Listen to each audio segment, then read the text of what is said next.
अस्सलाम वालेकुम नाजरीन, उम्मीद है आप सब खैरियत से होंगे। आज मैं आपके साथ आलू मटर पुलाव की रेसिपी शेयर कर रही हूँ।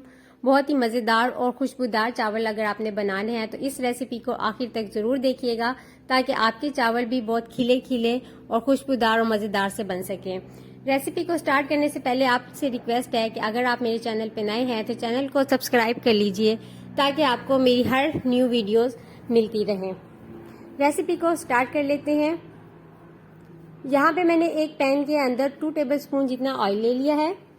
इसके अंदर डालेंगे 1 टीस्पून जीरा, 7 से 8 दाने काली मिर्च के, 6 से 7 लौंगे, 2 दालचीनी के टुकड़े, 1 बड़ी इलायची।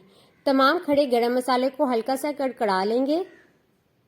फिर उसके बाद इसके अंदर 2 मीडियम प्याज को स्लाइस करके डाल देंगे। प्याज को अब इतना पकाना है कि ये नरम हो जाए और ये हल्के से ब्राउन हो जाए। ज्यादा ब्राउन नहीं करने वरना चावलों का कलर खराब हो जाएगा। अब इसमें डालेंगे 1 टीस्पून अदरक और लहसुन का पेस्ट। इसको इतना भूनेंगे कि इसमें से खुशबू आने लग जाए। उसके बाद 1 बड़े टमाटर को भी स्लाइस करके इसमें शामिल कर देंगे और इतना पकाएंगे कि ये हल्के से नरम हो जाए। साथ में हरी मिर्चें भी चॉप करके डाल दें। 1 या 2 आलू जितने आपको पसंद हो वो इसके अंदर बारीक स्लाइस करके शामिल कर दें और साथ ही इसके अंदर मटर शामिल कर दें। मिसालों में इसमें 1 चम्मच नमक डाल दें और 1 चम्मच भर के लाल मिर्च का पाउडर डाल दें। तमाम मिसालों को भून लें। उसके बाद इसके अंदर 2 गिलास पानी डाल दें। अगर आपके पास 1 गिलास चावल है तो आपका 1.5 गिलास इसके अंदर पानी का जाएगा। चावलों को पहले से भिगो लें और उसके बाद जैसे ही पानी खोले उसके अंदर शामिल कर दें। एक दफ़ा अच्छे से चमचा बीच में चला दें और इसको थोड़ी सी देर के लिए कवर करके रख दें ताकि चावल थोड़े से अंदर से पक जाएं।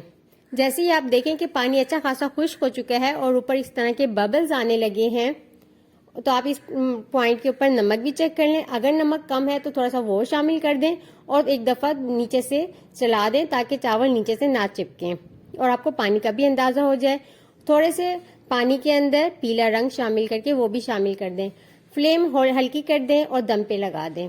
तकरीबन 10 मिनट के बाद आप दम खोलें तो देखें तो चावल हमारे बेहतरीन से कुक हो चुके होंगे। आप देख सकते हैं कि चावल कितने बेहतरीन से कुक हुए हैं। आलू भी इसके अंदर पतले होने की वजह से गल चुके होंगे। इनको एक्स्ट्रा टाइम पकाने की जरूरत भी नहीं होती। गरम गरम चावलों को सर्व करें दही और प्याज के रायते के साथ।